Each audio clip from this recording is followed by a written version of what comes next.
Mən hiss elədiyimə görə 3 nəfər namizəddir əməkdar artist adını almağa hal-hazırda.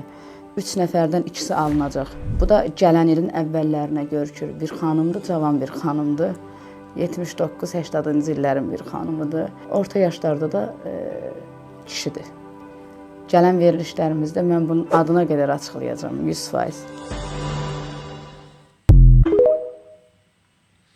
Bəli, bizim gözəl ekstransesimiz son vaxtlar demək olar ki, şok açıqlamalar edir. Özü demiş ki, siyasətə qarışmıram, amma şou biznesdə olan bəzi adamlarla bağlı,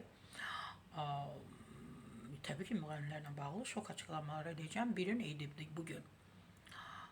Amma deməkdə kimdədir? 3 nəfərə gözlənilir ki, ad verilsin. Mən çox istəyərdim ki, bunlardan biri Elstar Cəmil olsun, Mənzurə Musayeva olsun, kişilərdən də Elşad Qarayeva, elə onun oğlu, adı da yadımdan çıxdı, Rəvan Qarayeva.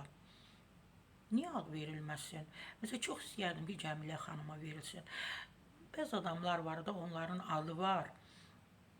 Bilmirəm, nə deyə bilərəm ki, amma istəyərdim Cəmiləyə, Elstar Cəmiləyə bizim azından əməkdar artist adı verilsin. Mənzurə Musayeva, onların da bəlli yaxşı var.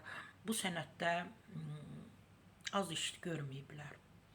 Mən gözlənirəm. Bu xanım açıqlama verməsə də, mən düşünürəm onlardan birisi Elstar Cəmilədir, biri Mənzurə Musayevadır. Kişilərdən də Rəvan Qarayev, Elşad Qarayevlardan birisinə mən düşünürəm ki, inşallah adı veriləcək.